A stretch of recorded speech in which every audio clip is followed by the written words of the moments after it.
She hid in my cargo hold, and the next day, her army vowed to follow me forever, Captain. Ryland sat alone in the cockpit of his cargo ship, staring at the endless stretch of stars outside the glass. The hum of the engines and the blinking lights on the console were the only companions he had on most of his journeys. This trip was supposed to be simple: carry crates of supplies from one rim colony to another, get paid, and move on. He had done the same run 100 times and nothing ever changed. But tonight felt different. The silence seemed too heavy, and every small creak of the ship seemed louder than usual. He leaned back, closed his eyes, and tried to relax. That was when he heard it, a soft thud from the back of the ship. At first he thought it was just a loose crate. Cargo always shifted a little when the ship entered light jump. He ignored it, but then he heard it again, this time longer, like something dragging across the floor. Ryland opened his eyes, frowning. There should not have been anything moving back there. The cargo was locked tight. His hand went to the sidearm resting under the console. He pulled it out, the cold weight of the weapon reminding him of every story he had ever heard of smugglers, pirates, and worse. Slowly he stood and walked down the narrow passage toward the cargo hold. The lights flickered as he stepped inside, and the air felt colder.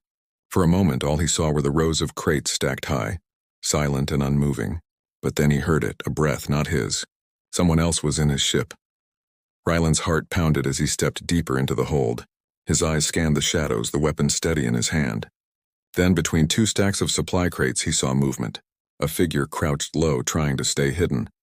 He raised the gun and called out, his voice sharp. "Come out, slowly." The figure did not move at first. Then, with trembling hands, a girl emerged from the shadows.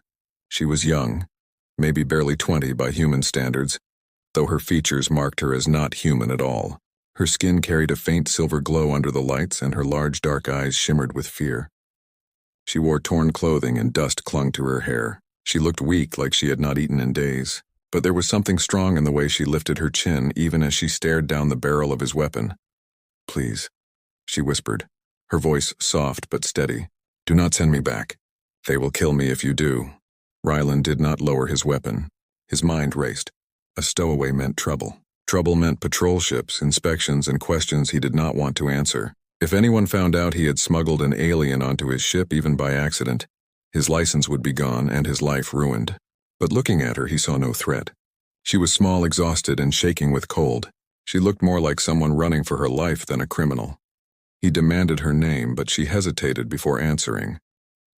"Kayla," she said finally. "I had no choice. I had to hide somewhere. If you send me out, they will find me." Ryland kept staring at her, unsure of what to do. His finger rested against the trigger, but he did not pull it. There was something in her eyes, fear mixed with desperate hope. He could see that she was not lying. She had been hunted, and this cargo ship was her only chance. He cursed under his breath and lowered the weapon, though he kept it close. "You picked the wrong ship," he muttered. "I am not your savior." But Kayla shook her head, her eyes never leaving his. "No, I picked the only ship. And you are the only one who can help me now." The weight of her words pressed against him as the silence of the cargo hold grew heavy. Ryland knew that his quiet, routine journey had just ended. Whatever this girl carried with her, whatever danger she had escaped, was now inside his ship. And whether he wanted it or not, it was now his problem too. As he turned to leave the cargo hold, he felt her gaze follow him. The hum of the engines no longer felt steady. The silence no longer felt safe. Something had shifted in the air. He did not know it yet, but from the moment Kayla stepped out of the shadows, the course of his life, and maybe the fate of far more, had already changed. Ryland could not sleep that night. He had locked the cockpit door, but the thought of someone hiding in his ship still kept his eyes wide open. The cargo hold was sealed and Kayla was inside, yet he kept listening for sounds, soft footsteps, broken whispers, or anything that meant she had escaped. He told himself he should drop her at the next station, hand her over to the patrol, and walk away. That would be the smart thing to do, but something about her words stayed in his mind. "They will kill me if you do." When the ship's timer beeped for the next jump, Ryland gave up on sleep and returned to the cargo hold. Kayla was sitting on the floor, leaning against a crate, her knees pulled to her chest. Her silver-tinted skin shimmered faintly in the dim light, and her hair, tangled and dusty, fell over her face. She looked like she had been hiding for weeks.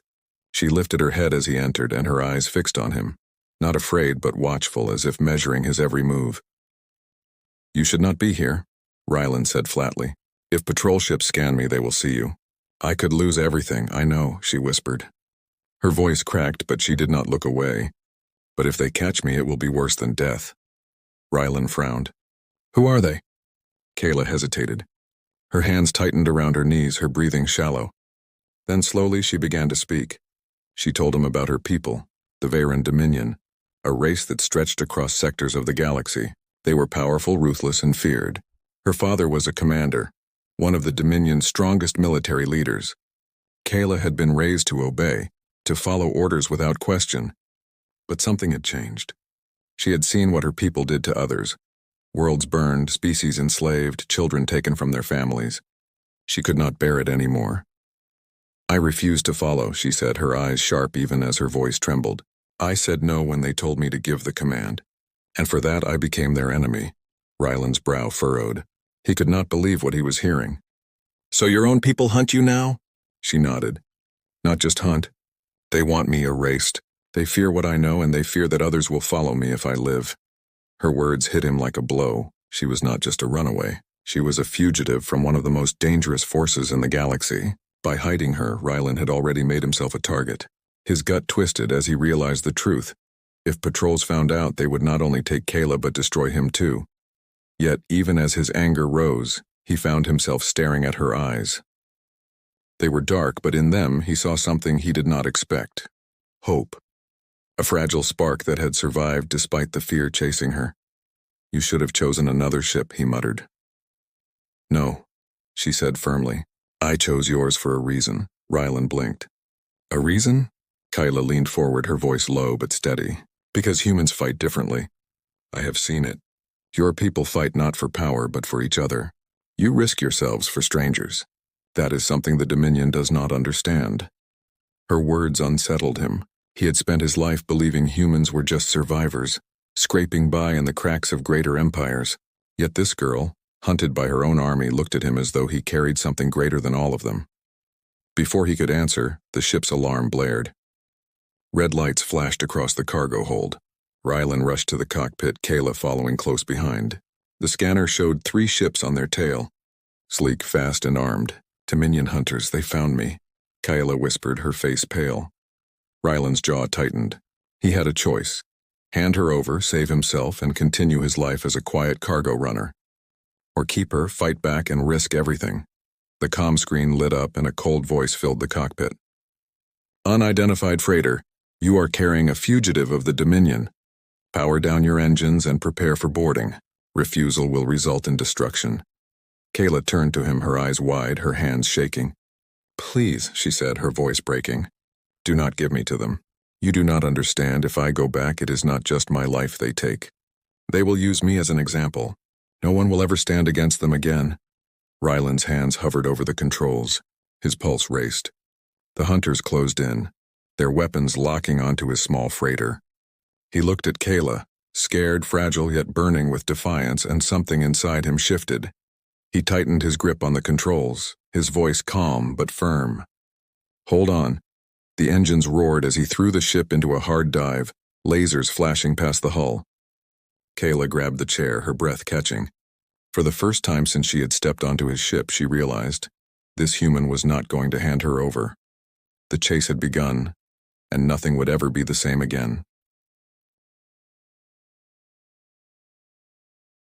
The freighter rattled under the pressure of sudden acceleration, its old engines howling louder than they ever had before. Captain Rylan's hands moved quickly across the controls, forcing the ship into sharp turns that sent sparks flying from loose wires in the panels. The Dominion hunters stayed close, their sleek ships slicing through the blackness of space like predators chasing wounded prey. Kayla clung to the back of his chair, her silver glowing skin catching flashes of red warning lights. She had begged him not to hand her over, and now the ship screamed as if in answer to that plea. Rylan gritted his teeth, muttering curses under his breath as the scanners filled with enemy signals. They were not letting go. Your ship cannot outrun them, Kayla said, her voice trembling but honest. Maybe not, Rylan replied, jerking the ship to the left and just barely dodging a laser bolt that lit up the cockpit. But it can make them bleed time trying. The hunters fired again.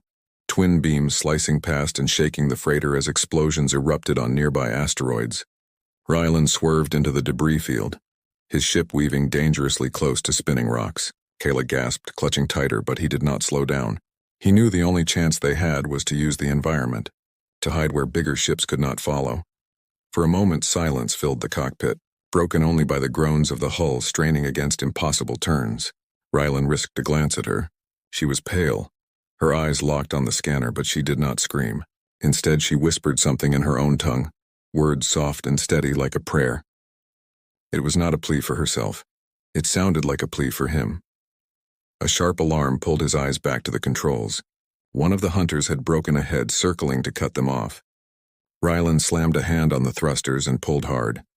The freighter rolled through a gap in the rocks, scraping the hull so close it sparked fire. Kayla stumbled against him, and for a heartbeat their eyes met. Her fear was there, but so was something else, trust. "You are insane," she whispered. "I have been told that," he shot back, a rare grin cutting across his face even as sweat dripped down his brow. The grin vanished when the enemy opened fire again. A blast caught the freighter's wing, sending alarms shrieking. The ship spun out of control, rattling as the stars blurred past the windows. Rylan fought the controls with both hands, his arms straining, his teeth clenched.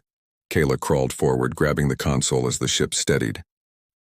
"You cannot win against them like this. They will wear you down.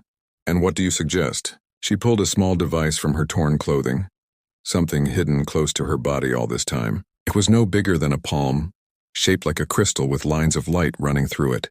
She pressed it against the panel. The ship's sensors flared, showing a faint distortion ahead. A hidden tunnel of space, a narrow rift left by a collapsed jump gate. "If we pass through it, their ships will not follow," she said quickly. "They are too large. But your freighter might just fit." Rylan stared at her. He should not trust her. She had brought trouble onto his ship. Danger that could kill them both. But then the hunters closed in, their weapons charging, and he knew he had no choice.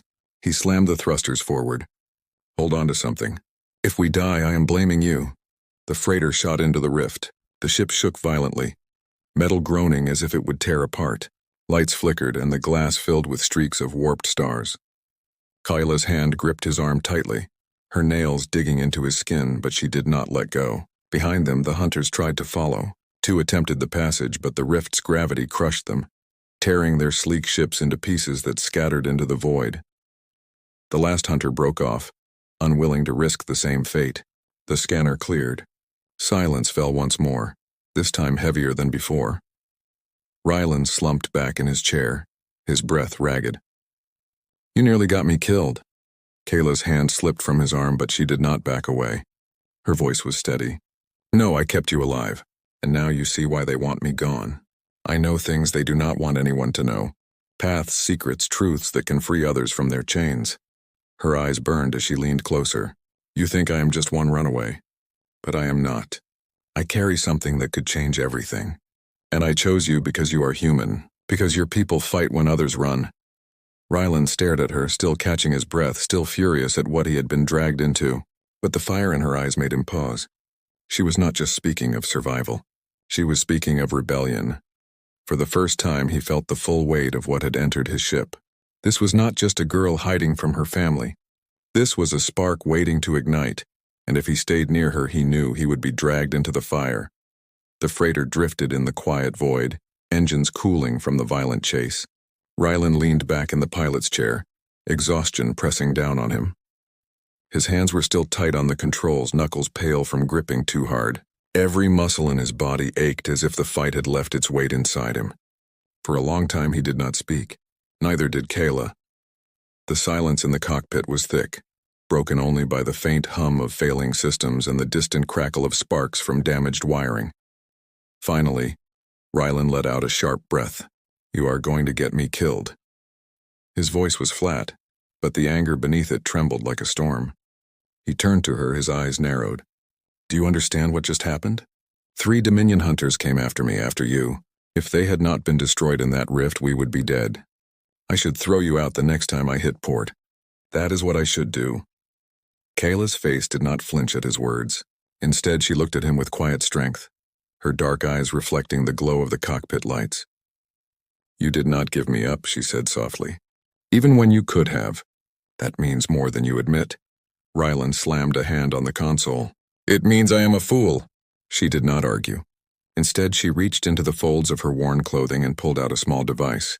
It was the same crystal-like beacon she had shown briefly during the chase.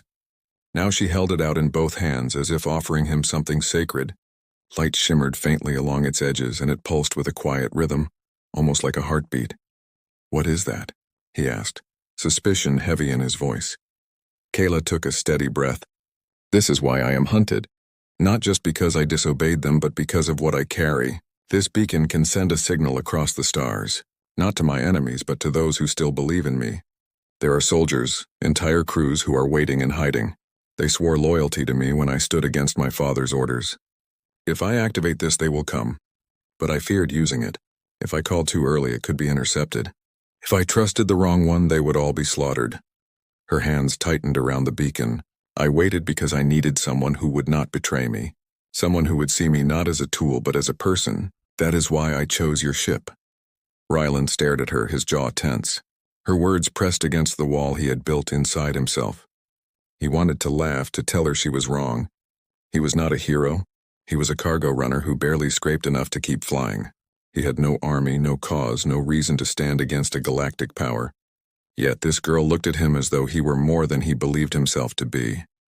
You think humans are different, he said slowly, but you do not understand us. We are not noble. We are not saviors. We fight when cornered, but only because we must. Kayla leaned closer, her eyes unblinking. That is exactly why you are dangerous to them. The Dominion fights for power. You fight for survival, and survival is stronger than power. That is why I chose you. Her words cut deeper than he expected. He turned away, staring at the starfield outside, silent for a long time. He wanted to believe she was wrong, that none of this was his responsibility. Yet deep down something stirred. A part of him remembered the old stories, the times when humans had defied impossible odds, not with strength but with refusal to surrender. The ship jolted suddenly, snapping him from his thoughts. The warning system beeped. Long-range scans had picked up movement. More Dominion ships, dozens of them, sweeping through nearby sectors. They were not hunting idly anymore. They were searching with purpose.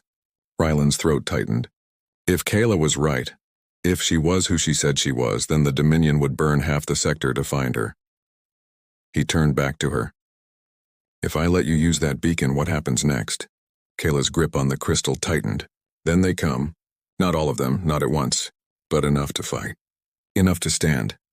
She paused, her voice softening. But if you make me leave now, if you force me out, then their hope dies with me. And the Dominion wins. Rylan felt a heaviness settle over him. He had spent his life avoiding causes, avoiding risks, staying small and invisible so that larger powers would not crush him. But now, for the first time, someone had placed a choice in his hands that was bigger than himself, a human choice. He closed his eyes for a moment, then opened them with quiet resolve. If I agree, if I let you use that beacon, then I am in this war too. Kayla's lips parted, a faint shimmer of relief crossing her tired face. You already are. The beacon pulsed brighter in her hands as if responding to the decision. Rylan stared at it, knowing that once it was activated, there would be no turning back. Outside, the stars burned silent and cold. But in that small cockpit, a spark had been lit, one that neither the Dominion nor Rylan himself could put out now. The beacon shimmered faintly in Kayla's hands, its soft glow pulsing with steady rhythm, like a second heartbeat in the quiet cockpit. Rylan sat across from her, his arms folded, his jaw tight. He still felt the ache of the chase through his bones, still tasted the bitterness of fear that had nearly killed them. Yet he knew this moment mattered more than the chase, more than the risk, more than the danger outside. The choice was his, and it pressed on him heavier than the weight of the stars. Once you send that signal, he said slowly. There is no turning back, Kayla nodded, her silver-tinted skin reflecting the beacon's glow. There never was. He stared at her for a long time, his thoughts circling like restless ships in a storm. All his life, Rylan had avoided battles that were not his. He was a cargo pilot, not a soldier, not a leader. He kept his head down, delivered his shipments, and lived in the shadow of greater powers. But now this girl, this fugitive, was asking him to step into something he never wanted. And yet part of him knew he had already stepped into it the moment he chose not to hand her over. He closed his eyes, then opened them with quiet resolve. Do it. Kayla exhaled slowly as if releasing a breath she had been holding for weeks. She placed the beacon on the console and touched its core with trembling fingers. The device came alive, a wave of blue light rippling across its surface before shooting into the void beyond the ship. The glow expanded outward, unseen by human eyes but carrying far into space like a call across the stars. The sound it made was low and haunting, a tone that seemed to vibrate in the bones rather than the ears. When it faded, silence filled the cockpit again. The beacon lay dark as if spent. Rylan frowned. That is it? Kayla nodded. They will come. Not immediately. They must travel and they will come cautiously. But they will come. He shook his head, muttering, If they do not, we are dead before long. They will, she said firmly. Because they swore to me. And now by extension they will swear to you.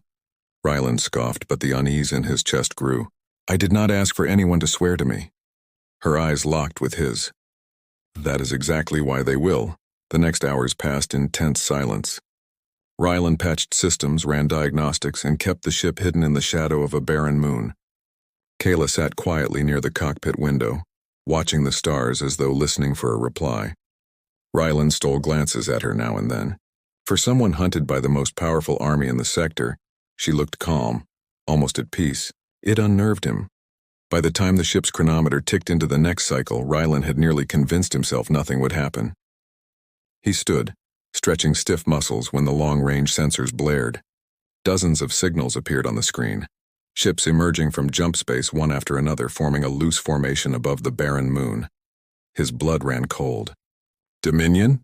Kayla leaned forward, her eyes narrowing. Then her lips curved faintly. No, ours.